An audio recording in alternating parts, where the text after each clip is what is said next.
I can't even remember who that was. Sonya. Yeah. Do we have that? No, we don't. So here, I love him though that he went to the post against a good defender and then in the mid-range goes with the fadeaway because that can. I typically like guys that big to go toward the hoop, but if LeBron can master that fadeaway like that, nobody's gonna block that. I mean, Giannis is Giannis, but Kawhi, Paul George. Nobody's going to be able to block that fadeaway at his size. So I love the fact that he did that rather than take a deep three or, go to the hole. I also like the fact for the Lakers that in the fourth quarter, it was AD and LeBron. AD took 6 shots. Not only he was 1 for 6. But I just like him taking 6 shots. He missed some easy layups. He missed some layups. He obviously hit 5 or 7 free throws. So, and I think it is imperative on them, that AD begin taking a lot of the responsibility in the fourth,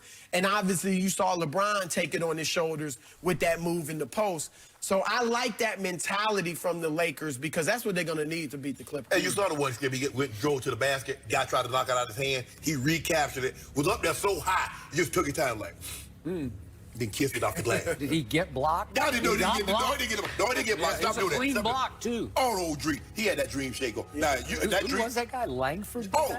Off the bench? Chris, you weren't here, but Jaylen Brown dunked on him. Oh, man. I remember that. And somebody just would not let me live it down. The GOAT? Have the GOAT? I mean, Michael Jordan never got dunked on. I said, we're going to get his back. You know, we in school, somebody get you, I'm going to get you back. I said, go, Jaylen. You get him back by dunking on him. No, I'm going to get this game winner. The game winner.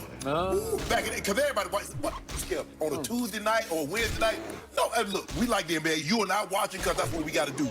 But everybody, they put this thing in prime time on a big network. And they watch Go James. They say, Go, what you want? Because that's what they call him. Everybody, nobody call him Bron. Everybody call him Go. Go, what you want? I say, give me the ball. He say, me or AD gonna do this? He said, nah.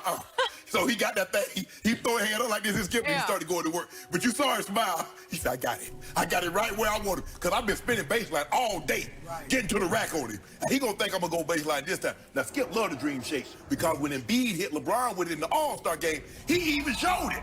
There you, Skip. It was real. That was a dream shake. That was a real one. And LeBron said, he said, oh, Skip like this one. He said, oh, Skip, you think Skip gonna like this one? I said, he gonna love it. Bam! LeBron tried to shoot a fadeaway on the baseline in the All-Star game, and Giannis was all over it. And that started the ball rolling, right? That got them all heated.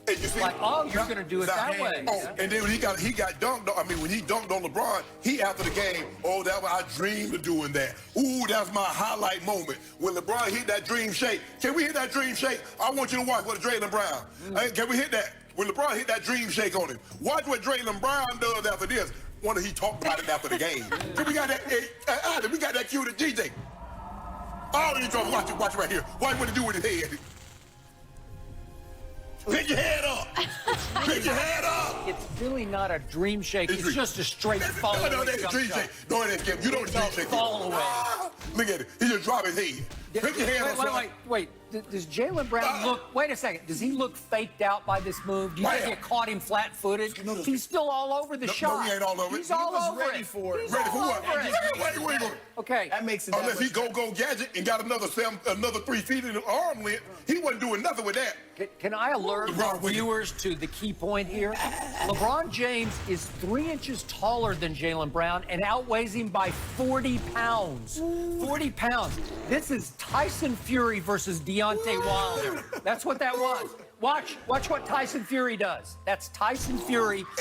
And wait. Nothing wrong with finesse. Wait, he didn't attack him. He went the other way. He fell away. No, guess what? You know what? It was the classic LeBron runs from the free throw line, except he actually ran backwards because he said, I don't want to take him to the rack. I'll get fouled. I'll go miss another free throw because he just missed two big free throws. So that's what he's saying. That's what he's saying, huh? Did he not just miss 2 big free throws? I thought he said that the reason Jaylen Brown was playing him to the baseline because he had been dropped. He had done that a few times. That all sounded good. But they had fouled him on that. Now, my high basketball IQ analysis of what just happened was LeBron had missed a key free throw at 3:18. He had missed another keyer free throw at 37 seconds. And he had gotten a huge break because the ball went off AD's fingertips out of bounds. It should have been Boston's ball going the other way. So he gets a second chance and second life, and he says, I don't want to attack him again because I don't want to go miss another free throw and be a point down. I'll just shoot the fadeaway because then they can't criticize me for shooting a three, but I'll shoot the fadeaway. But you criticize him for making a bucket. Right. And that's the shot he takes, as you know, Skip. But does that qualify as revenge for getting dunked on? It does not. Hold on. It does not. It's a game winner. Come on. There was 30 seconds left in the game. Was it a walk-off? Okay, It was the game winner. He dunked on LeBron in the second quarter. Okay, so that's a 6'6" guy dunking on 6'9" GOAT that you call it. Yeah, right? we got the him best back. player on the We planet. paid him back. You paid him back Yep, with a that's playground fadeaway mentality. jumper in which you went backwards Dang. from him. Why don't you take it into it? Then they tech Brad Stevens, Yeah. the That was a nicest bad coach in the world, the nicest young man in the world, and they tech him. Hold on. Was he out of the At coach's box? Staples. Was he out of the coach's At box? Chris Broussard? Was he out of the Staples. coach's box? It's home cooking. It ended the game, basically. Okay, hey, LeBron, I don't know if you saw this. They were at the free throw line. And Frank Vogel had told Kyle Kuzma, take Jason Tatum. The Jason Tatum got it going for 18 in the second, 18 in the third. He had 37 points to start the fourth. He had it going. LeBron James looks at KCP and say, no, you take it. KCP's like, let me get the cups. That's a great point you bring up. Why wouldn't the best player on the planet say, get out of my way, I got him? That's what Kawhi Leonard does every game. He says, I got him. He's 28. And I don't know about every game. Hold on. Because there's a lot of games. Did you see that Thursday before? When Marcus Smart was shoving Jason Tatum and Jason Tatum was shoving Marcus Smart because they took turns putting foots in it. Right. Oh, really? And I got one last question. Why, in every late game situation down the stretch yesterday afternoon, why did LeBron always opt to throw the ball in when Boston had to foul? Because he doesn't want to go shoot the free throws. But is that not smart basketball? He's not a great foul shooter. Let me get it to KCP or AD, somebody he's not that a great shoots. foul shooter. We know, That's he interesting. knows. Let me get it to an 80% free throw shooter. That's just smart basketball. How can you be the GOAT when you're a liability at the late game free throw line? I don't get it. Help me out. When you hit an 18-foot fade away, really? after you put the dream shake move on it. So I liked what he posted on IG because I thought it was open-hearted. I thought it was a look in the mirror. I thought it was acknowledging his flaws, saying, I live for these moments, when, in fact, he lives in fear of a lot of these moments. But he's never been great at this, and he says, I'm not going to always do it. I won't always succeed. I'll fail, right? Yeah. Well, hold on. But he said now that's insecurities. Now this is what Michael Jordan said in his commercial. Jordan says, I failed over and over and over again in my life, and that's why I succeeded. That's a humble brag. LeBron says the same thing, and that's insecurities. I do like that MJ quote. But we all my know, favorite. that Michael made shot after big shot after big shot, as opposed to this guy. All I'm just saying, who's missed shot okay, after big shot okay, after big lot shot. of- He's made as many as Michael. No. If not more. Actually, made more. But a lot of people use Elias. I would use Cornelius. You know, I get my facts from Cornelius, and they say. Wait, Cornelius Vanderbilt? No, Cornelius Vanderbilt. I love him. He's the namesake for my school. I know he's the namesake, and nobody's talking about it.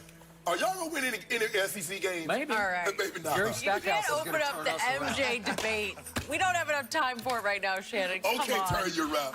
Chris, we will have you back later in the show. But right now, Skip, I want to hear you defend Kawhi and the Clippers.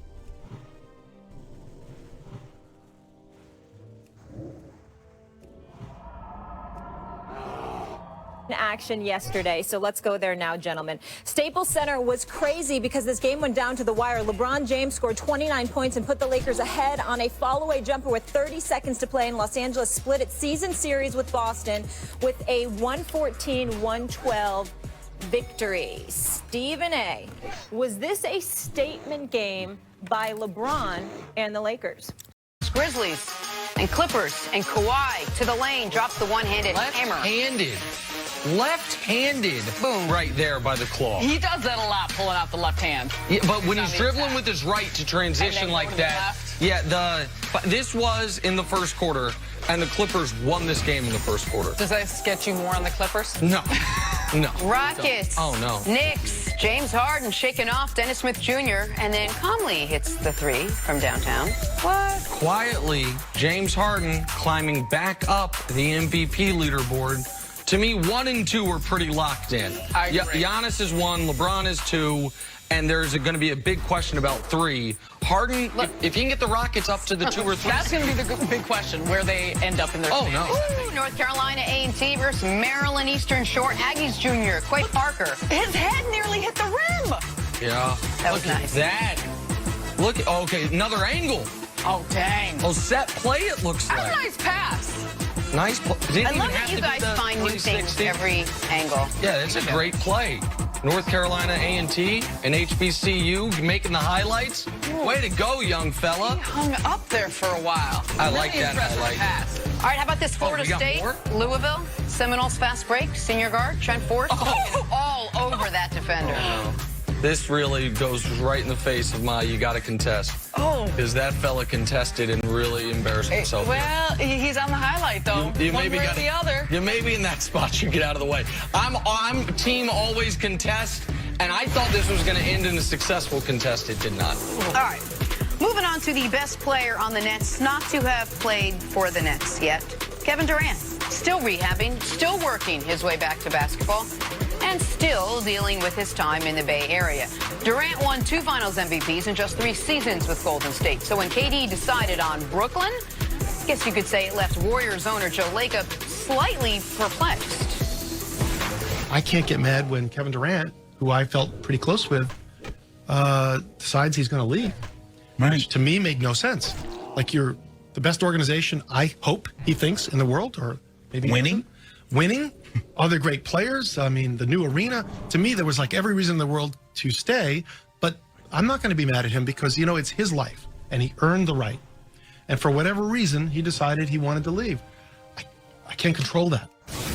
All right, Sarah, this is your corner. You cover the Nets. What was your reaction to what Joe Lacob had to say? My first reaction in hearing his comments are, what else is Joe Lacob going to say? Of course he feels that way, and he's done a great job, along with the other ownership, of putting together a really solid organization in Golden State, the type of team that they have. You look at not only what they've done in terms of winning and the roster they've compiled, but also just the front office consistency, the head coach and Steve Kerr, the new arena, which I have not been to yet, will be out there in a couple weeks, but by all accounts, it is first class and a beautiful place to play. If you get to be in the Bay, you get to be in San Francisco, and all the things. It's an attractive place for any free agent. I think when it comes to Kevin Durant, though, he wanted a change and he wanted something different. He spoke multiple times about just his decision and why it felt like it was time for him to try something new. And I think with any player, and I feel strongly about this, when you are a free agent, you have the agency to choose what you want, where you want to be, get a different experience.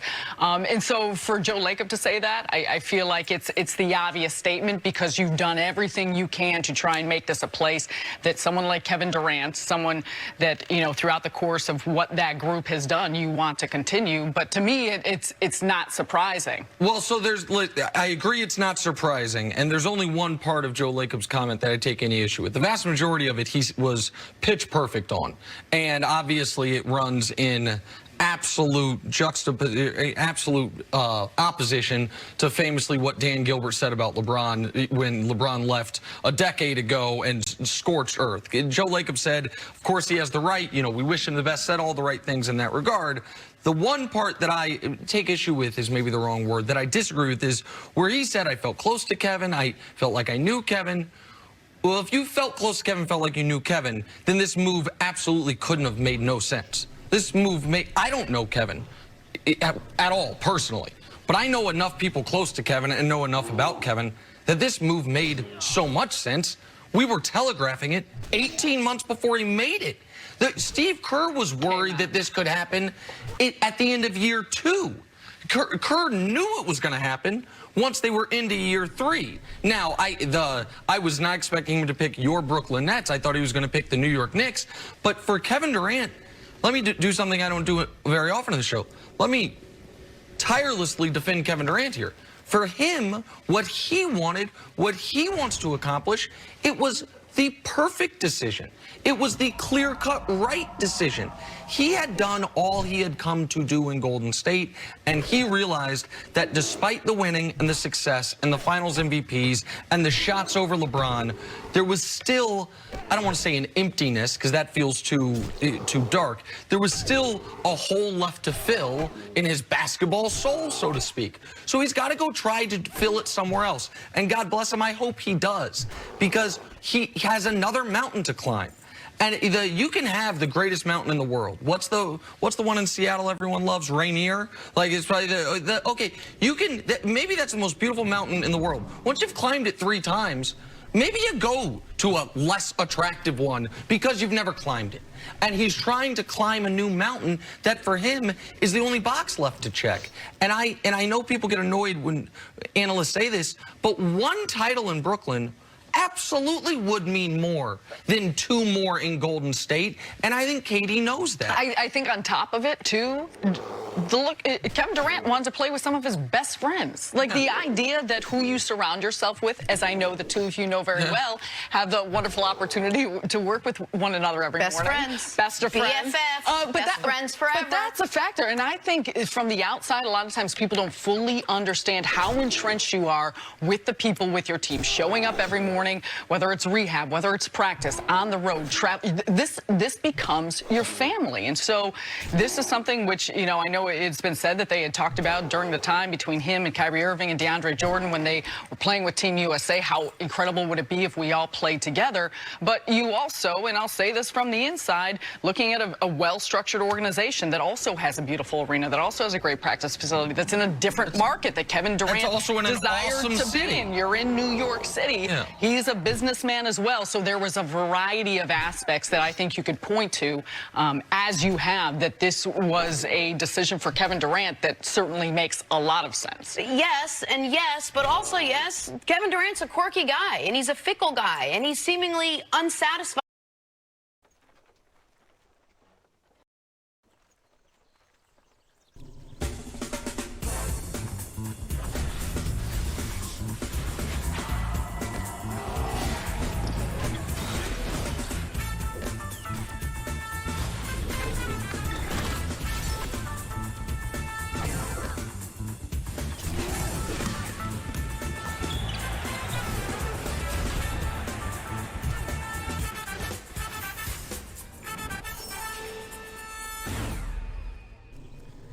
« 21 février 2020 », je sais pas si je dois me tromper en disant 2019, 21 février 2020, bienvenue à cette autre édition du balado du Centre-Ville. Alexandre Tourigny en compagnie de Francis Jeté. Et je dois dire, Francis, ce balado-là a failli, ne jamais avoir lieu, ou bien on a failli commencer en retard, parce que on se retrouve dans nos grands studios, tout nouveau studio de balado-diffusion ici à RDS. Et hein, c'est très... On est proche, hein? Une chance qu'on est de bons amis. Ouais, c'est cosy. Ouais, pour ceux qui nous écoutent en balado, on avait un bureau, je vous dirais, de peut-être 8 pieds. Et là, 8 pieds est devenu 5 pieds. Et je me sens très proche. On est dans un garde-robe. Également pour ceux qui nous écoutent, donc soit sur iHeart, soit sur iTunes, Spotify, vous ne réalisez pas à quel point Francis a un beau visage présentement. C'est un peu comme s'il s'était fait maquiller pour l'occasion. Un peu. Un peu beaucoup. Un peu. Comment ça va, Francis? Ben moi, tu sais, habituellement, je fais de la web diffusion à l'UQAM pour les matchs de basketball. Puis là, tu sais, c'est tout nouveau qu'on est on cam. Fait que là, je commence à devenir une vedette parce que je suis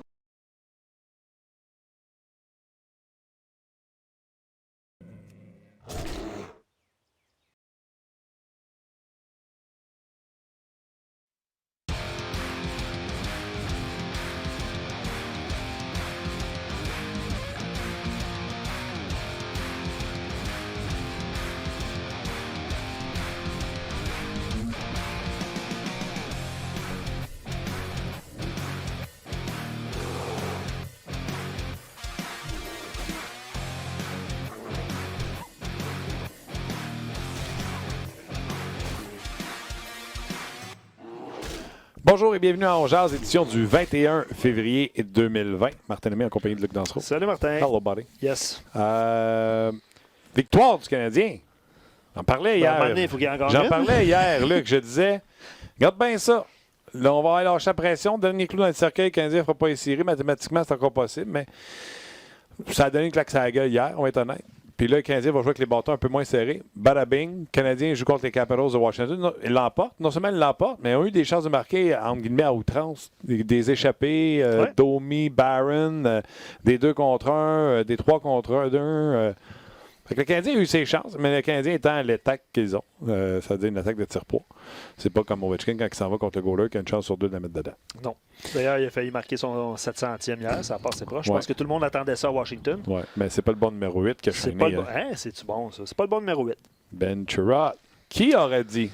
Personne. À l'Auto-Québec. On va faire faites vos jeux à soir. À l'Auto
Someone who is a star on social media is also a star on the Spittin' Chicklets podcast, and no stranger to these airwaves. Giveaway Paul Bissonnette, a.k.a. as Biz Nasty. Now, you're in Boston with the Chicklets crew right now. I'm suspecting you're doing podcasts once trade deadline is done.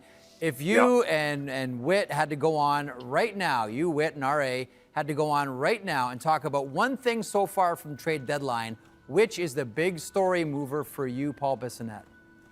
Oh man, I told you guys not to put me on the spot. You're supposed to put me on put him on the tee for me.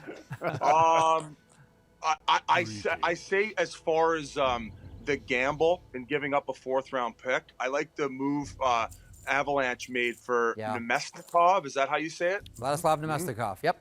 Nemesnikov. Yeah, I mean, I just feel like he would fit well into that offense, and they kind of just let them fly over in Colorado. And as far as what they gave up for him, I see no risk attached to it. We all know the numbers as far as, what percentage of players in the 4th round end up playing games in the NHL. So I see no problem with it. And I feel like it's one of those undercover moves. What about the Pajot trade? Sorry. Guys, can we hang on? Guys, can we hang on one sec? Biz, hang on one second. We have an update from Elliot Friedman, the trade breakers. Oh, jeez. Obviously there's reports out there about Zach Parise and the Islanders, and this is kind of what I can tell you. This is something that was discussed last summer. The Islanders and the Wild talked about this, and it didn't happen. Andrew Ladd was going to be in the deal, and eventually it didn't happen. And I think it's rekindled. It's complicated, from what I've been told, in terms of salary retention, contracts going to make it back and forth. But I think they have talked about it. I think the other thing that happens here is there is a Lou Lamoriello fear, is if anything gets out before he's ready to announce it, does it happen? So I think that between all of that, I think there's something going on. It's just not done. Biz? Wow, Lou's up to his old antics. Hey, he's got to have his hands in everything. So he wants to be the one breaking trades. Tell him to get a Twitter account. He can break the trades. Brian he could be an insider and GM. Berkey, you know Lou well. Any chance of him getting a Twitter account anytime soon? Yeah, and there flies a pig right by the window. No. Being joined by Paul Bissonnette, part of our NHL trade deadline coverage. Kelly? So, Paul, what did you think of the Pajot trade? I liked it. I thought maybe a 1st rounder was a little bit much at first, but apparently they have agreed to an extension, correct? Yep. Am I wrong here? So I would have to see the numbers as far as what that deal is, but we're going to have to wait for Lou to tweet it out. We're waiting for a while. Louis, you have something for Paul? Well, you know what? There's been a real premium on role players, Paul, and I know you're a role player yourself. I was too, but in the playoffs, it's a different game. You see guys like Grant that were picked up. I even consider Patrick Marleau to be a guy that has stability now as a role player. Simmons goes to Buffalo, trying to make a race to get in there. What do you make of that with teams in the skill game we have today? They're looking for those guys that can come in and play heavy minutes. Yeah, I was actually surprised no team that's more of a contender took a stab at Simmons. I guess nice for Buffalo fans that the organization cares and is showing the fact that they are going to try to make a run. Now, they're going to have to go on a bit of a heater here to end the season in order to get in. But, I mean, it's very important. I mean, I can't think of it off the top of my head right now, but Nate Thompson ended up going over to Philadelphia, I believe. Yep. Yeah, I like that move too. Yeah, like a guy who's really good in the face-off circle and who's a bit of a repairman. If you need a big D-zone draw and he gets hot in playoffs and you're winning those types of the little things matter so much come playoff time.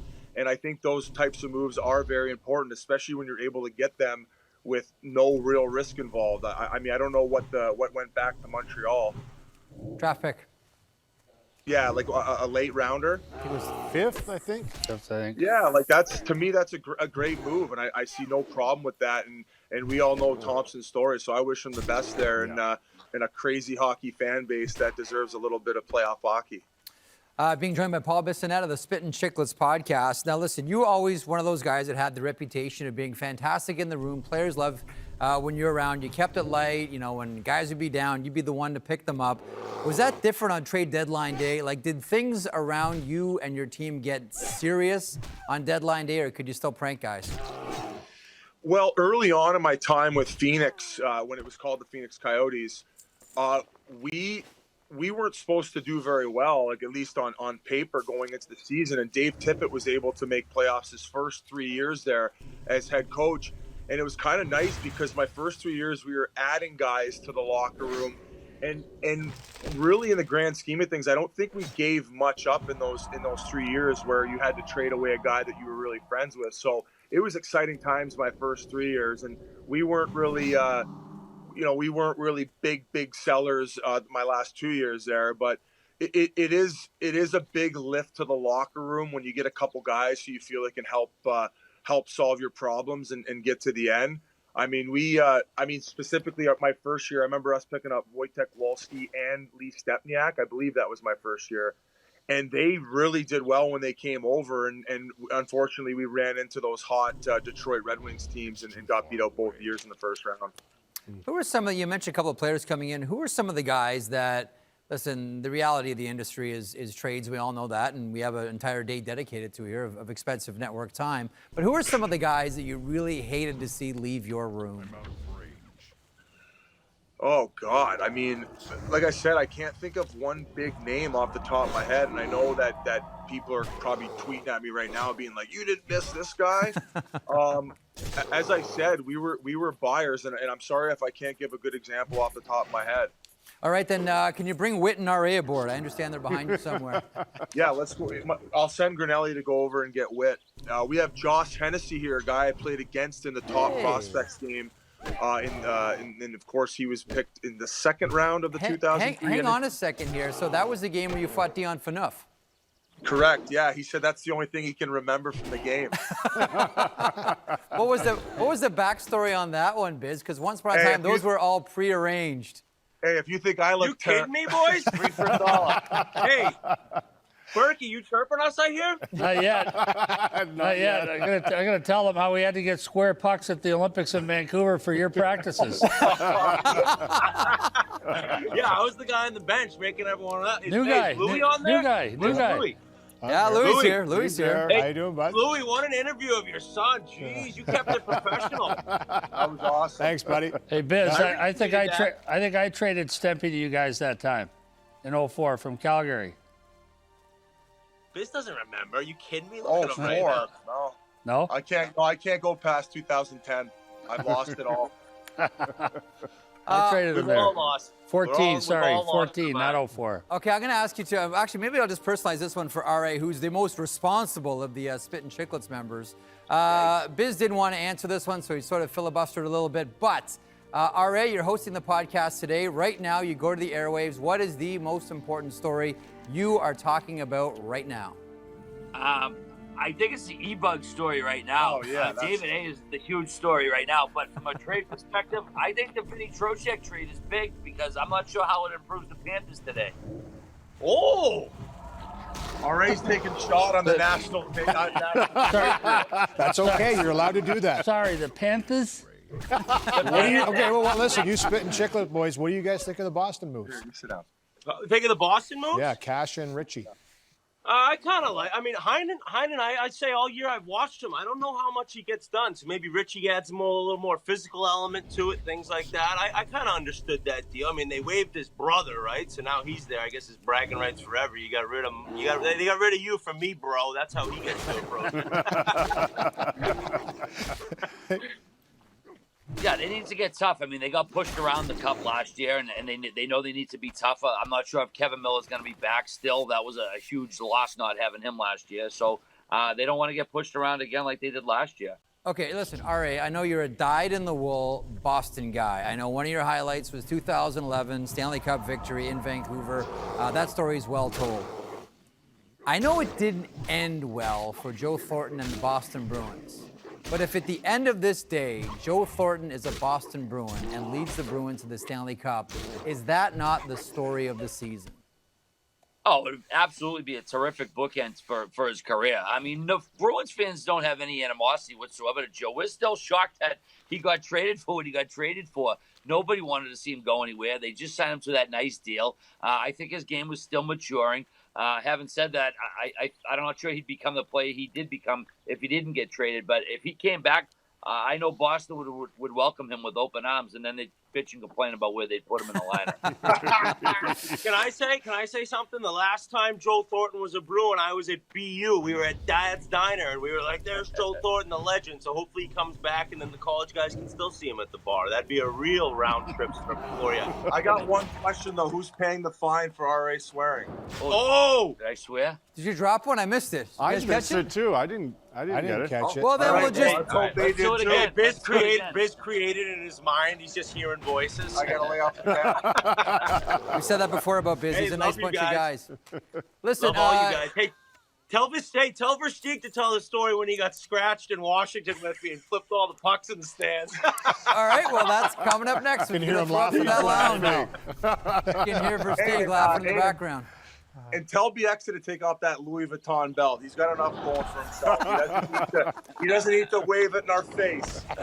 All right, so you're doing David Amber's job for him. DA's got a really easy next segment. They are hockey's version of the Beastie Boys. Screen cap that shop. When does the album drop, and boys?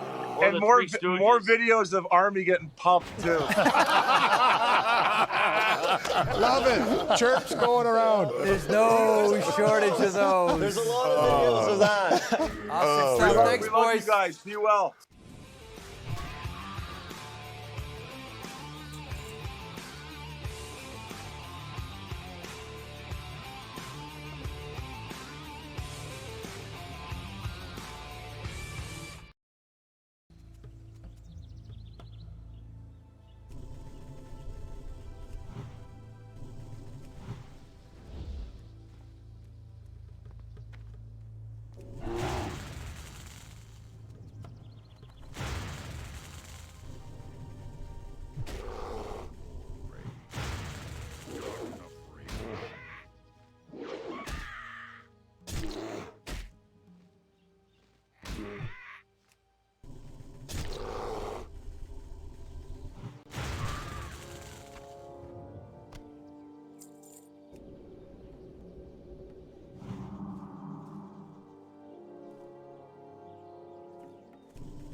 Here's a fun topic. Have you ever remembered something only to find out that you're wrong? Like the spelling of Berenstain Bears, which I did a whole Angry Nerd episode about. But just to recap, many people remember the spelling as Berenstein with an E, only to find out later it's spelled Berenstain with an A. When I made the episode, I was fooling around. I was making entertainment, but I do remember it spelled with an E. I first noticed the correct spelling when I was reading one of the books to my daughter. I thought it was strange, but I probably hadn't touched a Berenstain Bears book in over 20 years, so after all that time, I just figured my memory was faulty. But then I heard the same thing from so many other people and learned that it was big on the internet, and lots of people remember the alternate spelling. This is called the Mandela effect, named after Nelson Mandela, who people falsely believe died in prison in the 80s. The term applies to all memories that turn out to be wrong. The man from the Monopoly games, Rich Uncle Pennybags, had a monocle, right? But no, actually he didn't. Curious George was always getting into trouble, swinging around by his tail. Oh wait, he didn't have a tail. Come on, no tail? Really? There's many interesting theories, some which suggest that false memories are proof of an alternate universe. So if you remember Berenstain with an A, you're from this universe. But all us who remember the E spelling, we crossed over from an alternate universe, sometime between our childhoods and now. So if you have a friend with a conflicting memory, then your friend isn't actually the same friend. The Mandela effect has tons of examples in geography, food products, historical dates and events, but I'm going to focus on movies and TV. There's a famous example that came up recently where tons of people remember a movie called Shazam with a genie played by the comedian Sinbad. Sinbad replied to all this and said there's no such movie, it never happened. But then somebody found a picture of Sinbad in a genie costume, and it turned out he played a genie, but it was for a special TV broadcast where he was hosting the Ray Harryhausen movie Sinbad and the Eye of the Tiger on TNT. But anyway, this could have been the cause of some of the false memory, but more likely it's because Shazam sounds like Kazam, which was a real movie from '96 and had a genie, but the genie was Shaq. Sinbad wasn't in it anywhere. It seems obvious that everyone's remembering the movie Kazam, but they insist that it's two separate movies, even saying Kazam was a ripoff of Shazam. Last minute update. I'm working on this video here, and April Fool's Day happens, and Sinbad actually makes Shazam, at least a 2-minute clip. And I really commend him for that, for being in on the joke. So now Shazam does exist, partly. I should also note that there was an unrelated TV series called Shazam, and I just found out it's also the title of an upcoming movie based on Captain Marvel, but it's one of 2 movies based on Captain Marvel that are both coming out in 2019. I am so fucking confused. Anyway, well, all this time I thought we were talking about a completely different movie, Space Jam. I confused 2 real movies, probably because they rhyme, Space Jam, Kazam. They both star basketball players, Michael Jordan and Shaq. They both came out the same year, and both had flashy effects. I never seen either of them, so my brain combined them. The movie I had in my head had a genie with Looney Tunes characters running around, and it was called Shazam. So I had it all messed up.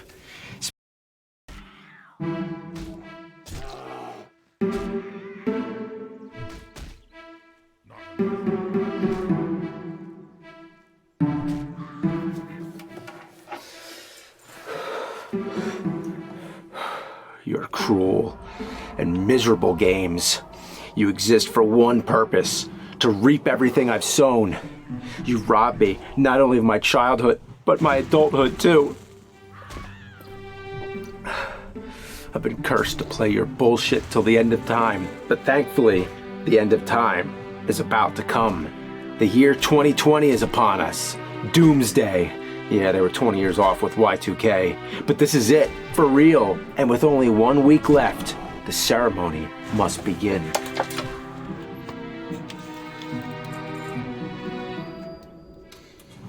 You must wear these masks until the midnight of New Year's. They've been carefully selected as caricatures of your true, shitty natures. Your mask represents the solicitor, the one who uses familiar source material to words about raid these days, and for good reason. It's gotten 15 million after that. But anyway, Ocarina was such a big hit, the next thing I knew, a VHS tape came in the mail promoting Majora's Mask. I thought to myself, what? Another Zelda game? Already? Judging by the look of it, it seemed they reused the same 3D engine as Ocarina, which was confirmed, but it also seemed Nintendo was being careful not to copy Ocarina too much, so they reinvented the franchise as we know it. No Ganon, no Triforce, no Hyrule, and no Zelda except for a brief flashback. At that time, I had just burnt myself out finishing Ocarina and moved on to other things, so I sadly missed out on Majora's Mask. But in the 20 years since, I never stopped thinking about that creepy moon. As time went on, I've heard so much enthusiasm for this game. It has a whole community behind it, and some people even say it's the greatest Zelda game ever made. So it's been a bucket list item for me, which I'm finally about to check off the list. First, I have to get out of the way. The Nintendo 64's graphics look like shit, and age like shit too. Those blocky and murky textures, ugh. But hey, what can you do? It's Nintendo 64. You can't blame them, but the pioneering days of 3D graphics don't hold up as well as the 2D games. I mean, look at Link to the Past. In my opinion, that still shines as perfect as ever. Back to Majora. The setting is a doomed world called Termina, which was created from the powers of a dark magical mask, Majora's of course. After the mask was stolen by Skull Kid, it somehow formed Termina, vaguely modeling it after memories of Hyrule and its inhabitants, which is why many characters look the same. But this world is only temporary, as the big scary moon is slowly coming down to crash and kill everyone and everything. I have to say, that moon is fucking awesome. It's cool just knowing it's always up there, staring down at you. There's only 3 days left to live. The people are all aware of the coming up.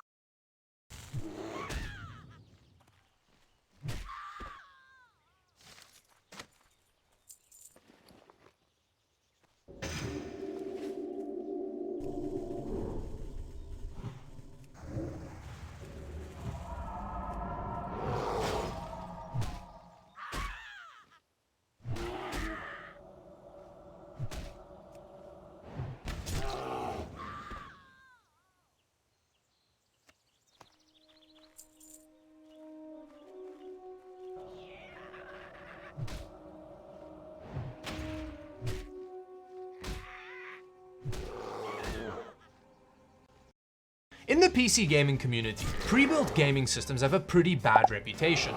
Not Rise of the Skywalker bad, but pretty terrible. In fact, if you're spending $1,000 on a pre-built gaming system from Amazon, chances are it's going to be pretty rubbish value for money. But how about a $390 system?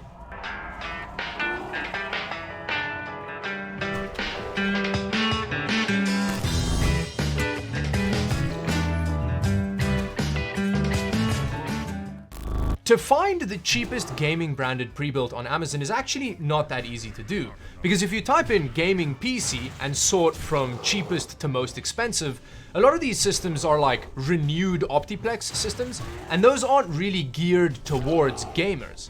Now, you could buy one of those and turn it into a gaming capable system quite easily, but that's a topic for a different video. So this is the little beast that I ended up going with. Straight off the bat, the specs don't really make any sense. How can this be a 10-core gaming system? Now, I did a video on this specific listing before, and I figured it out in that video. Because they have an AMD APU in this PC that has a 4-core CPU section and a 6-core GPU section, they added those two together to say that it's a 10-core gaming PC. By that logic, my main computer has 3,000 something cores in it.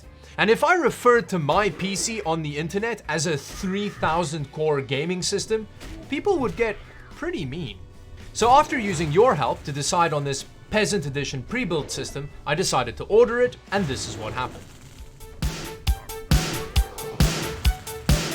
And here we have it. It's actually a lot smaller than I thought it was going to be, but you don't need that much space to house a 10-core gaming beast. I do actually have a different concern with it. There aren't any fragile stickers anywhere on it, and when I put it down, there was a very clear gadunk sound that came from the inside of the box. It sounded a little bit like a loose side panel. Yeah, so I'm a bit concerned about this thing. But with that, let's open it up and see whether or not DHL killed our little gaming beast. As we get into the 10-core gaming beast box. Oh, there's actually another box in here. Oh yeah, that's not ideal, but there she is. What a beaut! That's some of the most fragile packing foam. Look at that, it just kind of disintegrates like that. So I think the sound we heard was the power cable and not actually a side panel, because everything seems to be secured tightly. So this is it. Amazing looking PC. It looks like it came straight out of 2007. There's a DVD drive for some reason, and space for 2 more if you really want to go to town ripping them sick MP3s for all of your friends. There's some front airflow, which is very good for the 10-core beast that lives inside of here. In all honesty, the front I/O doesn't look too bad. At least you have USB 3. It comes with a little Wi-Fi dongle in one of the USB 2 ports. And then it has the biggest power button I've ever seen on a PC. Can't miss that, even if you tried. On the side, we've got some more ventilation. There's no fan here, but you can see a bit of cables through there. And here we have the rear I/O, which is not the worst looking. I mean, we've got 4 USB 3 ports here and an HDMI port, but the VGA port worries me a bit, considering that rumor has it this was actually the display output of choice during the Triassic period. But with that, let's open it up and see what the inside of this little beast looks like. Oh, the thumb screws aren't captive, so I guess Dimitri from Hardware Canucks would mark them down for that. Okay, here we have it. That's some pretty terrible looking cable management. They didn't use the back of the motherboard tray to actually route the cables and stuff. Okay, so there isn't actually space at the top here for the CPU power cable, but this stuff they could have routed behind the back. We've got a hard drive in here that's, I mean, that's just loose in there.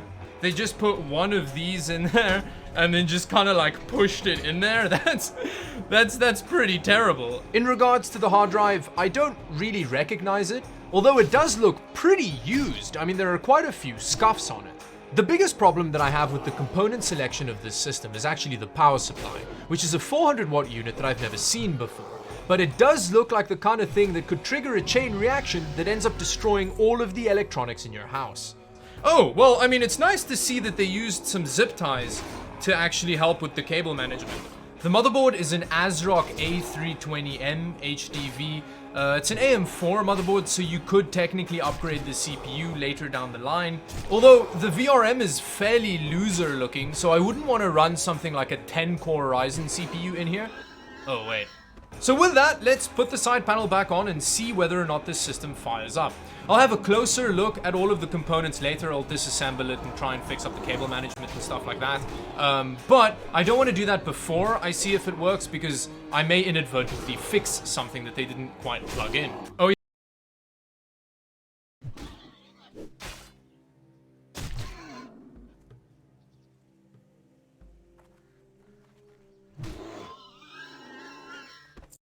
Throughout the history of baseball, pitching roles have, for the most part, stayed pretty set in stone. Even though every pitcher is different, hitting against two different pitchers warrants two completely different plans of attack, there's always the starting pitcher whose responsibility is to pitch for as long as they can in a single game. Then there's reliefs, who are meant to try to get the team through whatever innings the starter couldn't to finish the game. When baseball first started, the standard was for the starting pitcher to go the entire game, but pitchers are changing. In 2018, the Tampa Bay Rays made headlines by using what they called the opener. They would take the relief pitcher and try to flip the old school rules by having the first pitcher of the day go maybe 1 or 2 innings, then immediately switch him for someone to do the remaining 7 or 8. Even with that, it's probably safe to assume that the first pitcher a team uses in a particular game will go at least 1 inning, especially if the first pitcher is a traditional starter.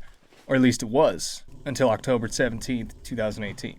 The day the Milwaukee Brewers did something so brilliant and unexpected that it might have had a hand in completely changing baseball. Welcome to Game 5 of the 2018 NLCS. The day the Milwaukee Brewers used a fake starting pitcher. How is this even possible? Let's go back in time just a little bit. It's such a cliche. It's important to put ourselves in the right state of mind for this story. Context within the 2018 baseball landscape and the Brewers manager Craig Counsell helped to understand why this happened. Since the very idea of a fake pitcher just sounds wrong, evil, and downright kiss your mother with a 2x4 crazy. We need a backstory for this one. As I said just a few moments ago, 2018 was also the year the Rays popularized the opener. While known as their niche, other teams tried it at certain points too during the season, with mixed success. The A's even tried it in the wild card game. It didn't work. And a draw. Deep left. 2-0 Yankees. Liam Hendriks still went crazy and tore hitters apart the next year, though. The Brewers did it too, with a pitcher named Dan Jennings less than a month before this famous game with the Dodgers. The thing with him, though, was that he had never been a starting pitcher before in his major league career, so there was really not a lot of reason for people to believe he was going to go more than an inning. Maybe 2 if he had a little bit of extra G-subs that morning.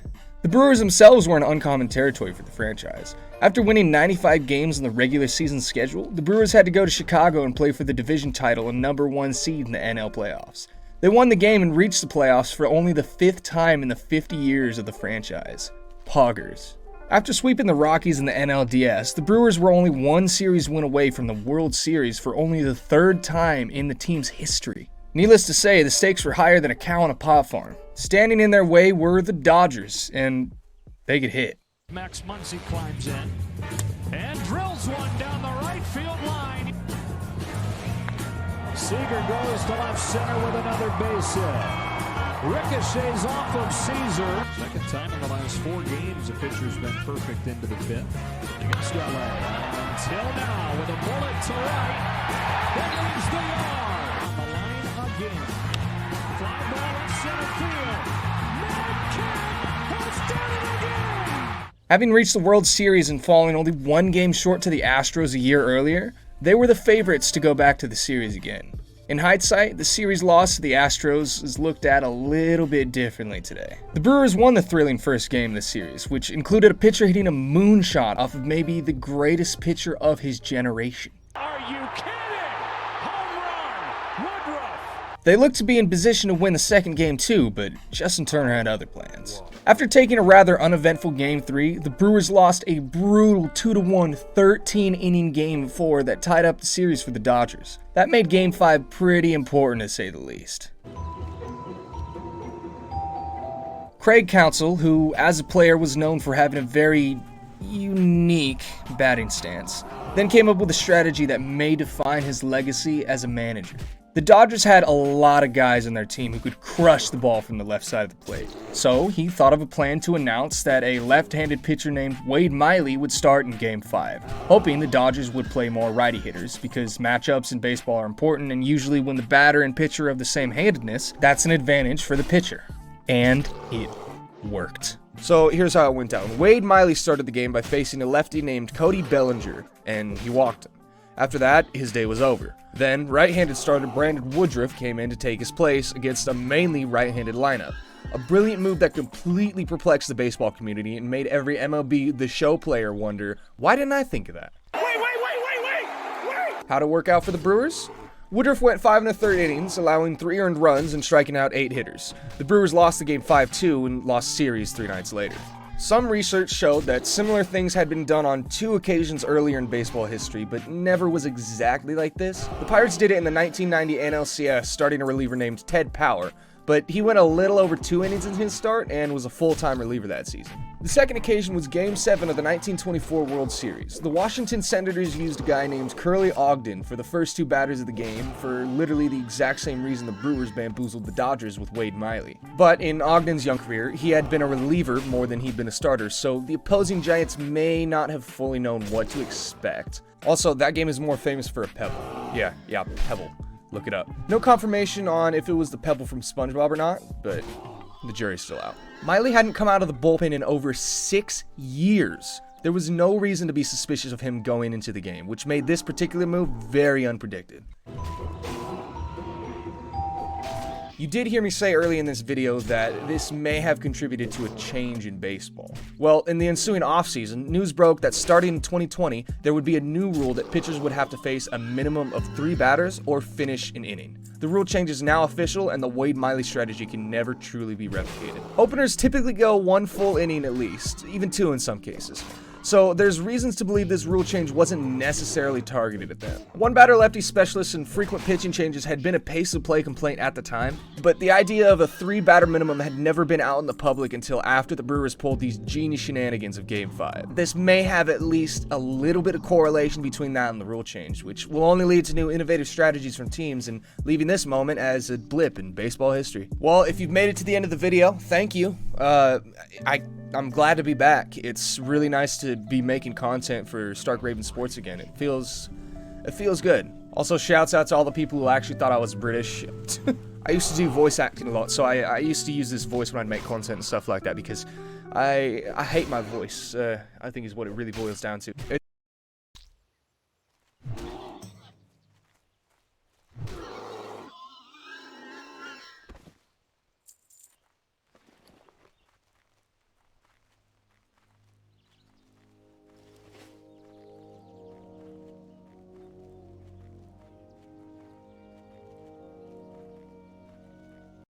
early in the year, Dwayne told LeBron, this is yours now. And I'm telling you, I'll never forget LeBron's face. He just kind of gave him this look like, all right.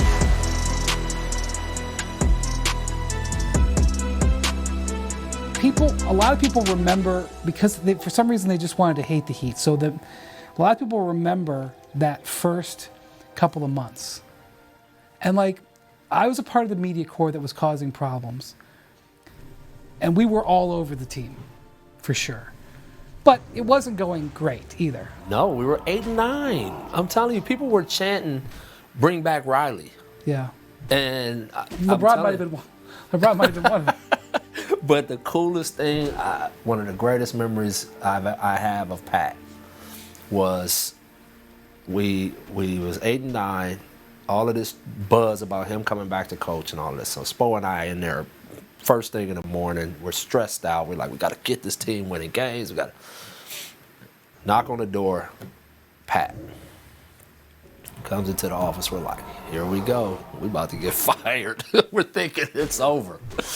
Pat sits down. He goes, guys, I watch practice every day.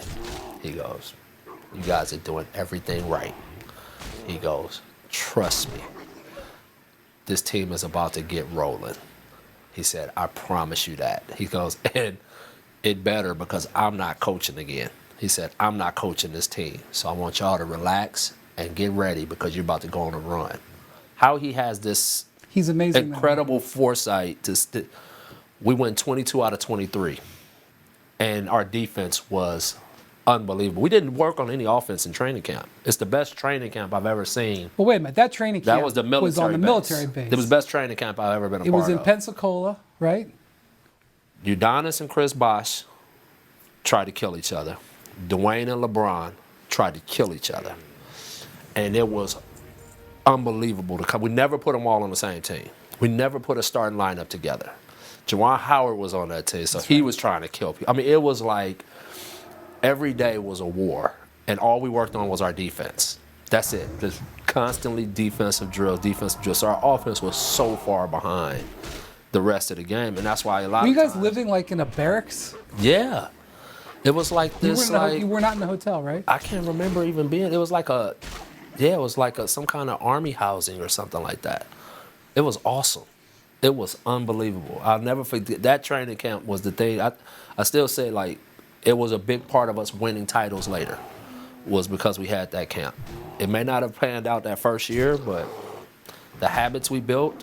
I mean, because you gotta think like to guard OKC, them little athletic suckers, and then the next year the Spurs to try to keep up with that ball movement and be able to. Our habits had to be so far ahead. So why did you go back? Why didn't you guys go back to the? I don't know why we never went back. I know after you guys won the titles, you started going to the Bahamas. We went to the Bahamas, which I wasn't mad at that one. Yeah, either. I was there. We for actually that had a good. That was a good camp too, but it was nice to just be in the Bahamas. And there was like nobody there. The resort was empty. It was like that was almost like a treat reward. Yeah, like hey, you know what?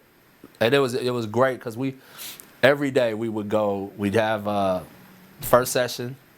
Everybody would meet at the pool, hang out at the pool together, and then we go back and work in the evening. And that was like our little routine and we just bonded. It was really a cool session.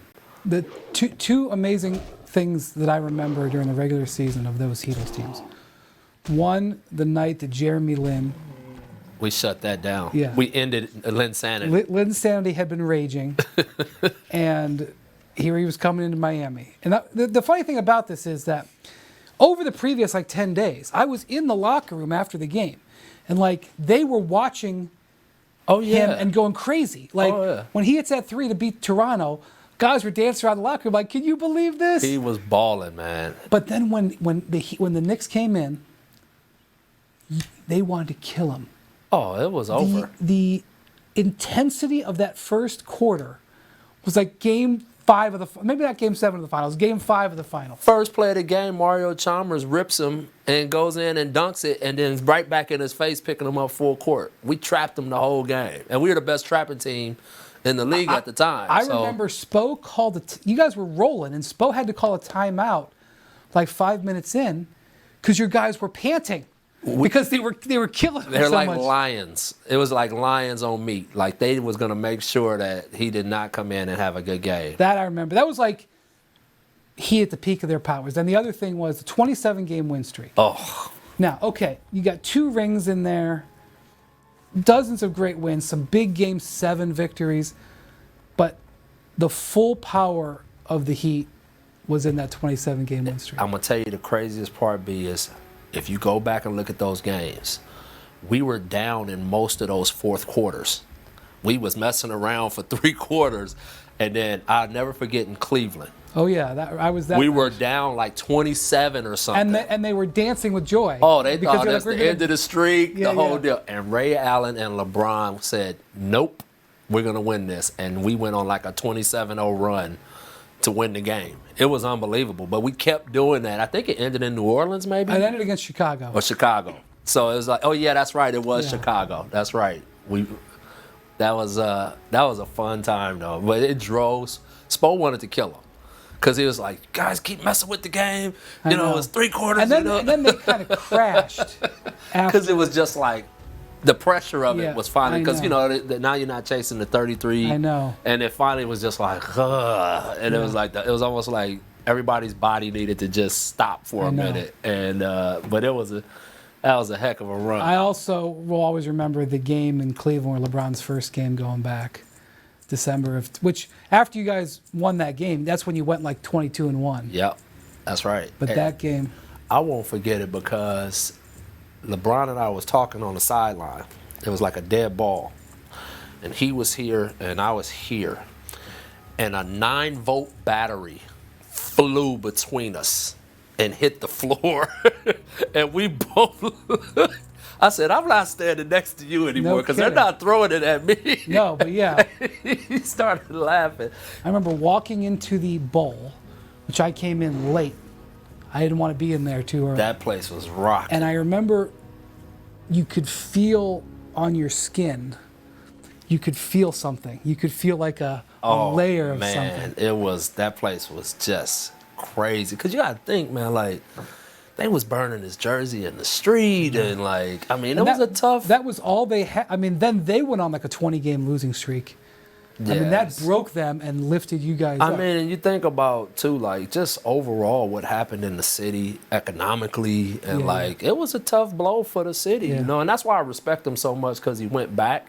You know, I know it was a tough time for us in Miami. It was a hard pill to swallow. But, you know, in the age of where guys do pair up to go play together, he said, look, I'm just going back to Cleveland, and I don't know what kind of team they're going to have, but I'm going to go back and try to win a title for the city. And lo and behold, he pulled it off, which was a great feat in itself. Yeah, I would say that when he came to Miami, it was the right decision.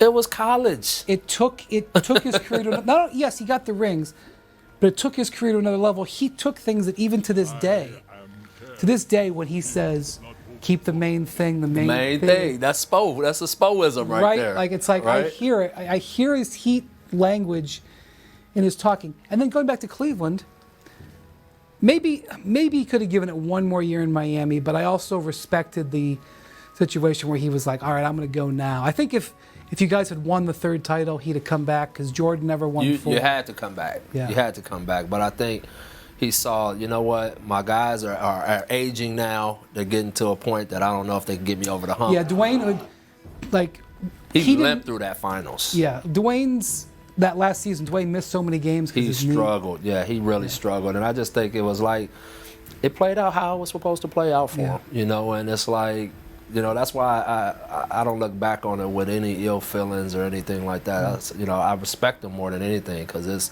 that's not easy to do, you know, to go back to a team where the owner took out a page in the paper and just thrashed you, and the fans burned your jersey and all of this stuff. And, you know, for you to say, you know what, I'm going home to try to help them get back on track, you know, you got to respect it. Do you wish anything had gone different with that? Like, with that 4 years, like, you got 2 titles.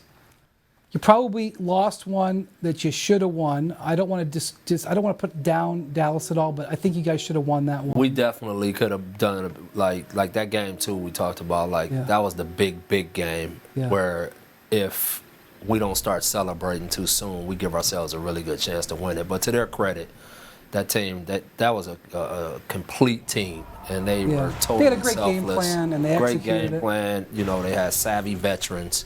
They could really shoot, and they moved that ball as well as anybody. Marion played great. Terry played great. And they had this thing, beat them with the pass. Yeah. And they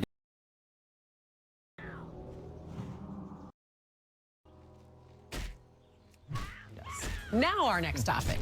Third down, we begin with LeBron James. A reporter asked him about shrinking away in the fourth quarter.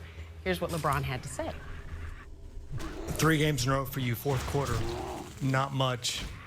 That's the moment superstars become superstars. Seems like you're almost shrinking from it. What's going on? I think you're concentrating on one side of the floor.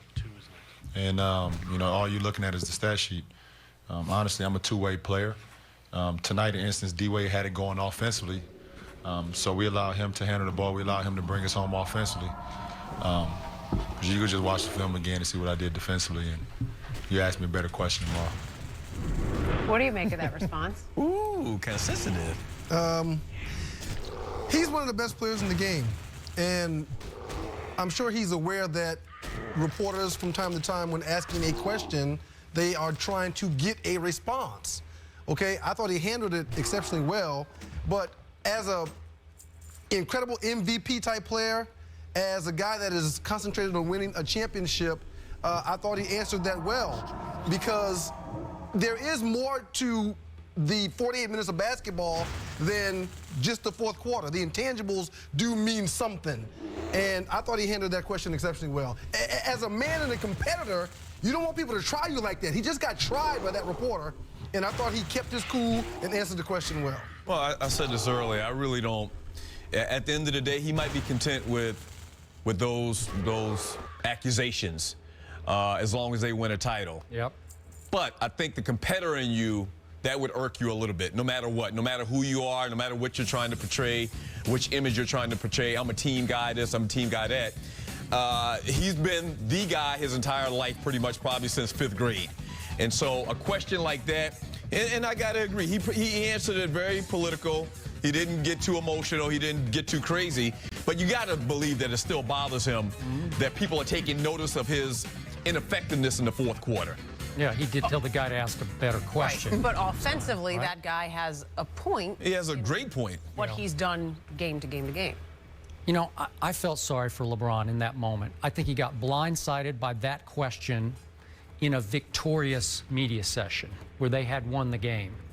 And he was predictably defensive in his response. And I mean that literally and figuratively, because can you imagine Michael Jordan, Magic, Larry Bird saying, yeah, but did you look at the tape? Go look at the tape of my defense that I played in the fourth quarter. Right. Come on. That's not a superstar response.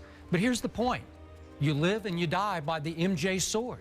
And once Scottie Pippen went public with LeBron James is on his way to becoming better than Michael Jordan, and once LeBron didn't exactly shoot it down, said he was honored by that, well, now you're in for it, because the whole world, unfairly to me and laughably, is going to expect you to be Michael Jordan come NBA Finals time, when Michael went 6 for 6 in MVPs in the finals. And he's not capable of doing that. He's not shrinking in the fourth quarter. He's deferring to Batman. It's as simple as that. So I don't expect him to be Batman. I don't expect him to be Michael. I didn't criticize him for that after last night. He is what we all thought he was, or at least what I thought he was in the end. Right? And at the end of the day, that comparison to those guys you just mentioned is not apt. It's just not right now. He hadn't won a ring. But he's a fantastic player, but he has not garnered that respect yet to be even talked about in the same conversation as those guys you just mentioned. What he was doing to close out games against Chicago, different than what he's doing to close out games now. And just in talking about the fairness of that reporter's question, even if you just compare series to me, to me, it's almost like Dwayne Wade said, all right, enough of this playing. All right, we got to get it done. Enough of this, trying to get everybody involved. Yeah, LeBron's a great player, but I've been here before. I've done this. I've climbed this mountain. I'm a Finals MVP. And forget about this. Forget about trying to get everybody involved. I'm going to take it upon myself to take charge of the situation. I completely agree.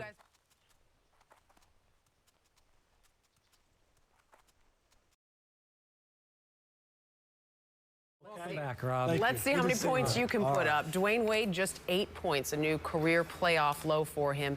The Mavs use a 21-9 run over the last 10-plus minutes of the game to win this and even up the series. LeBron, again, just 8 points. How do you explain this? Rob, last night we saw the same LeBron James who went into a trance and crumbled under pressure in Game 5 last year against Boston, even in the second half of Game 6. This was the equivalent to me of an NBA panic attack, going blind under the pressure. 0 for 1 in the fourth quarter with 2 killer turnovers. Are you kidding me? On the NBA's biggest stage, in LeBron James' biggest moment, once again, he was exposed for how few superstar intangibles he has. Most talented player in the NBA, but no killer instinct, no rising to the biggest occasions. I still say the reason he chose to go to Miami was so Dwayne Wade could win him a ring or 3 or 4. And up 9 with 10 minutes to go, it sure looked like Dwayne Wade was taking LeBron on his first championship ride. So I'm not going to criticize LeBron for not scoring in this game because I don't expect him to score big in a game like this. Yeah, he got nervous-handed again, started bricking shots. He was even missing layups in the first half. What shocked me was that LeBron James went comatose on defense. After Jason Terry had called him out the day before, he went deadheaded on defense in the fourth quarter and let Jason Terry get loose for 8 points that what should have been maybe 10 or 12 or 14 points in the fourth quarter. And finally, I don't mind, again, that LeBron doesn't shoot, but I do mind that as the point guard of this team, he quit creating shots in the fourth quarter. Not one time did he get in the lane and create an easier shot for a Dwayne Wade who was getting double and triple teamed the whole fourth quarter. Skip, this disappearing act is more inexcusable than last year, and I'm going to tell you why. You're on the precipice of winning a title, up 3-1, right? I mean, it's a big game. LeBron, before the game, we saw the video. We should be playing like our backs are against the wall, even though we're up 2-1. Remember, he told everybody?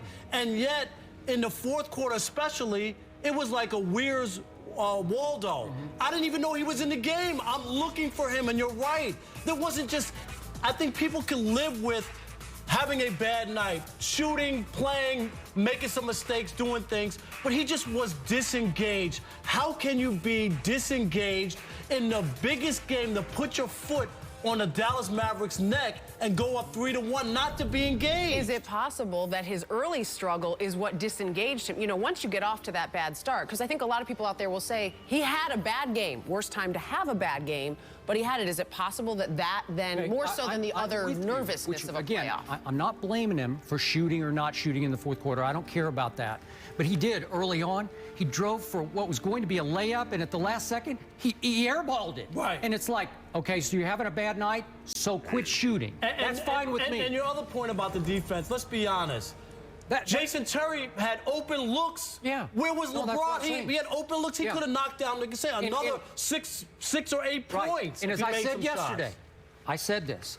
It doesn't take the clutch gene to play great shutdown defense. So at least if you're having a bad night, you can shut down the 6'2" guy that you're guarding in the fourth quarter. Are you kidding me? It got so bad that even on the last play of the game, Mike Miller had an open quick pass to LeBron in the corner for an open 3. And Mike Miller said, no, I'm going over here. Because they just said, that guy's useless tonight.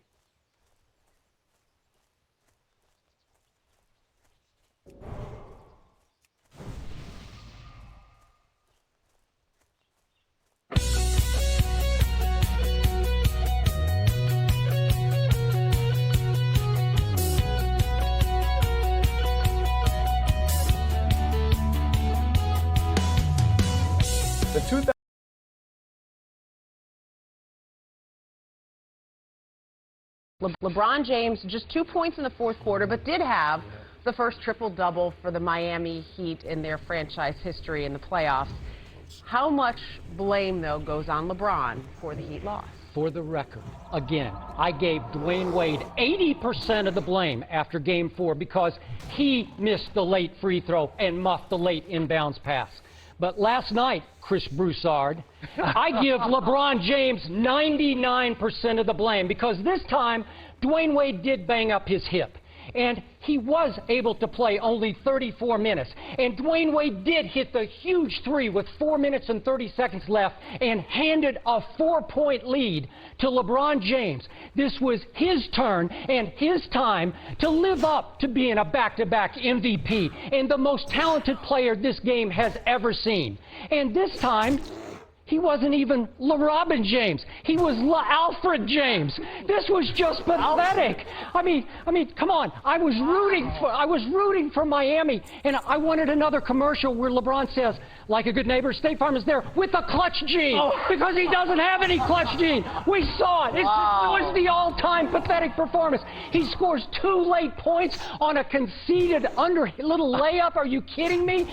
After the Dwayne Wade 3, what happens in 4 straight trips? LeBron James missed 17-footer. LeBron James charge. LeBron James turnover. LeBron James missed 3 as Dallas goes on a 10-1 run. And I won't even start in on LeBron James, who got called out 2 games ago by Jason Terry. Played no defense. Jason Terry scores 8 in the last 3:30. Are you kidding me, Chris? I will say this. I'm glad you're holding LeBron to a high standard again. Yeah. Because for a while you went back to, first he was held to Michael Jordan standard, then everything was on Dwayne Wade. LeBron's just a role player, so he doesn't matter. So I like that you're doing that. First of all, the main reason they lost was the defense.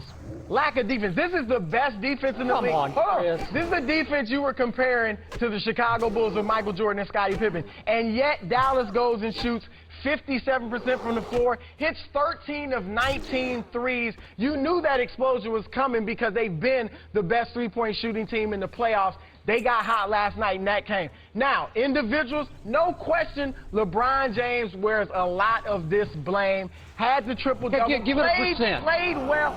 Mainly, it's the defense. They scored 103 points. That should be enough to win when you got the best. I thought LeBron James played defense. He played defense like the rest of them. Oh, I mean, you would have to fault. say this. It's the team's fault. He had a triple-double. Not a great game. Don't get me wrong. I'm just saying you can't give 99% of the blame to the guy. But he didn't play well. Last 5 minutes, 59 seconds, 1 basket, 0 rebounds, 0 assists, 1 turnover. Had the open 3. Chris, you know and I know he's got to be better than that. He does. I'm not saying he doesn't. I'm just saying don't overlook the lack of defense. But you know what? I think that's unfair. And I hear you that they didn't play well defensively. That game was on the table for the taking, tied at 100 with 2:46 to go. I agree. That is a situation, and you know what? I blame him 99 and 44 100s. Thank you. Because it was right there. And the thing, Chris, that you have to look at is the stage was set. You didn't need a milquetoast triple-double. You know what you needed? A suitable for framing a performance by LeBron James when D. Wade is hurt and it's set up for you. All he has to do is make some baskets at the end. He couldn't make 1 jump shot. Come on, Chris. Not one. And the game was on the line. I don't want to hear about the defense at that point. Why not? It was 100-100. Yeah. With 2:46 to go. Look, you're right. He didn't come through. There's no ifs, ands, or buts about it. All I'm saying is if they score 103 points, they should be able to win the game.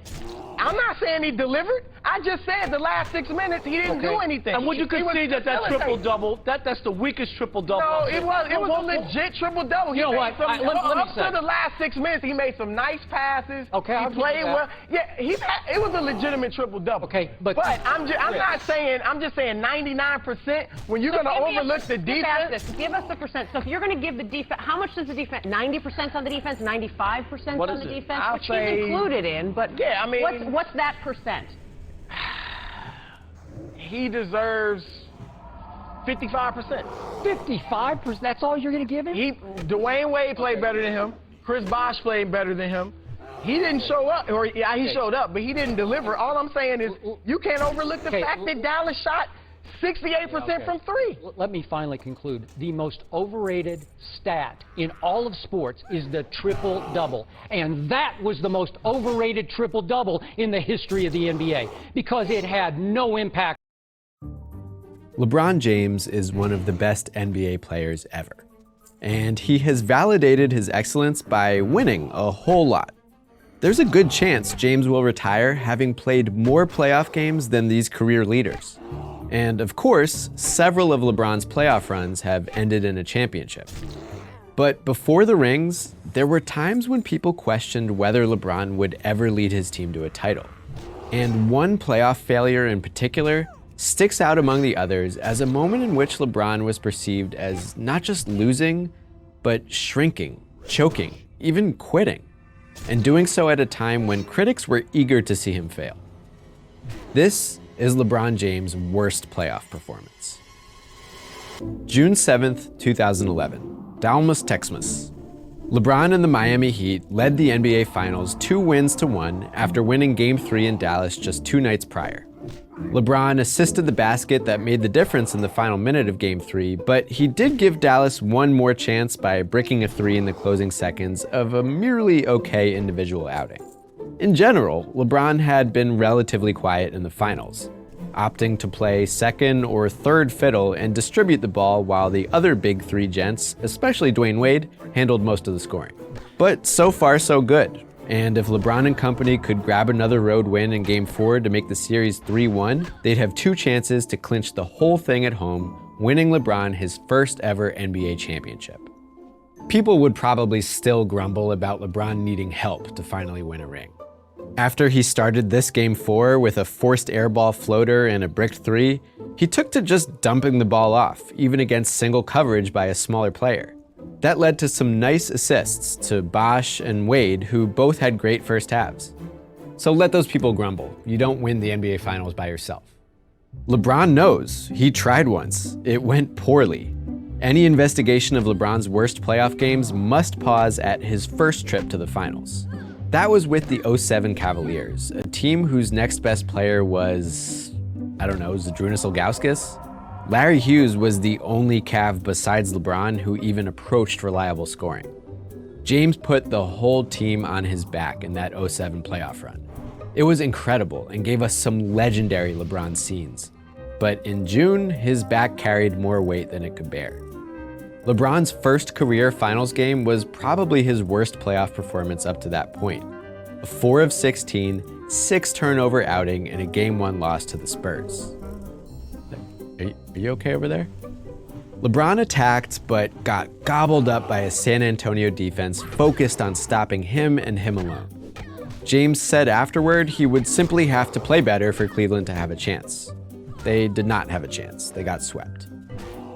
So you can appreciate LeBron's relative comfort deferring to his co-stars in 2011. It felt good to have co-stars.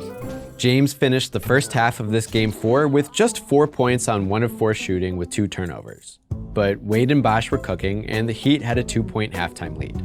Lead or not, James might have been wary of swinging too far in the direction of deference. Just a year before this, in LeBron's final home game of his first stint in Cleveland, he got booed. That was Game 5 of the 2010 Eastern Conference semifinals against the Celtics. James started that game missing his first 7 shots. Discouraged and nursing a sore elbow, he kinda curled into a ball against Boston's defense, looking very unlike himself. LeBron stopped attacking.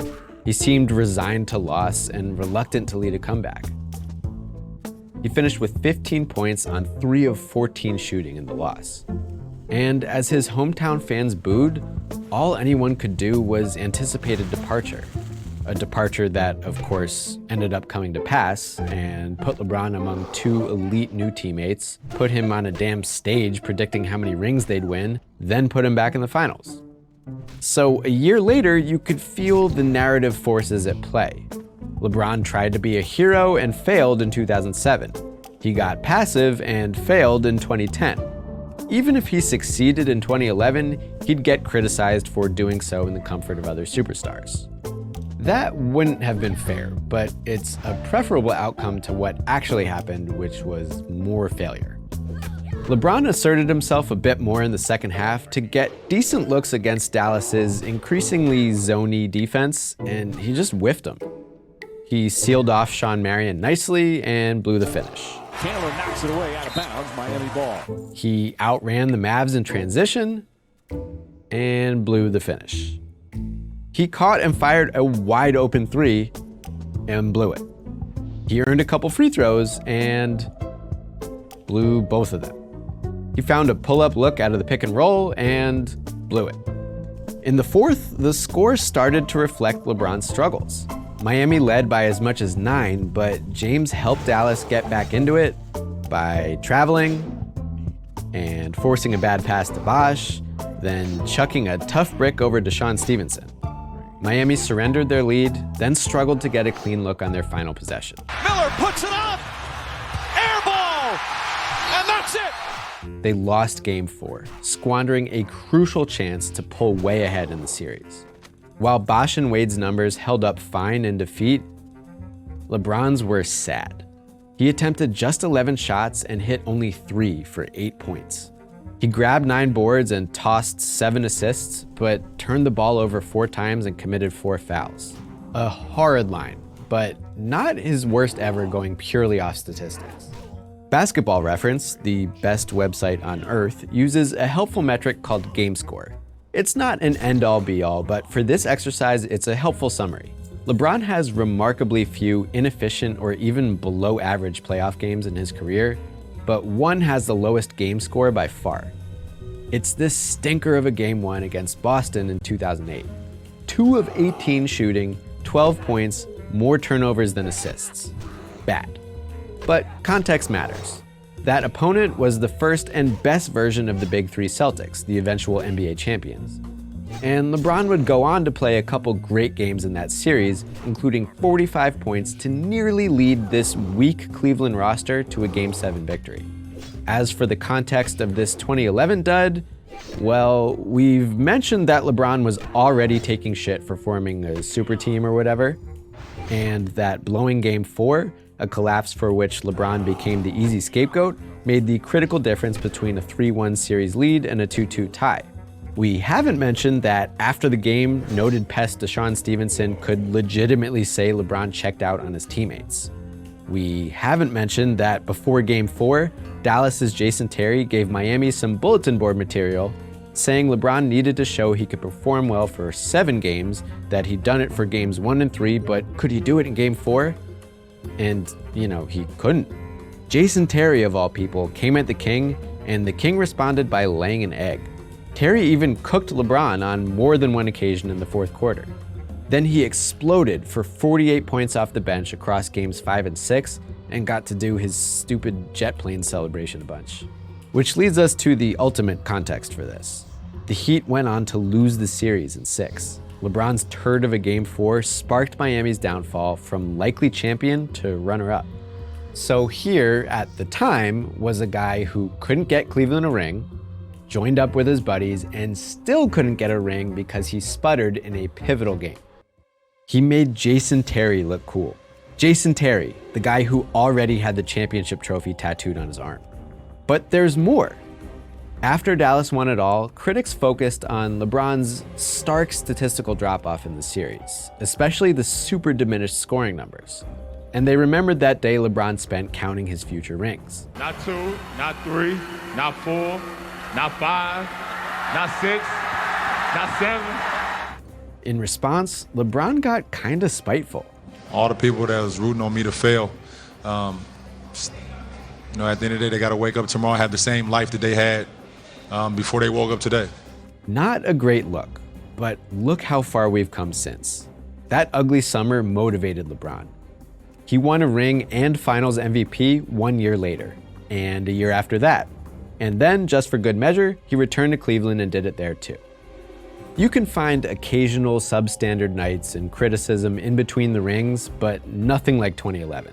This game was a deep, dark valley, though with plenty of peaks to follow. Nothing before or since quite matched the humiliation of that Game 4, and LeBron himself recommends putting it on if you want to lull your baby to sleep. But at the time, this was no laughing matter for LeBron James. It was a ghastly blend of passivity and excess. It was failure in the most critical of moments. It was the most delicious possible fodder for all kinds of hungry haters. It was, thankfully for LeBron, not a sign of things to come. It was a dismal performance in a dismal game in a dismal series that headlined a dismal summer.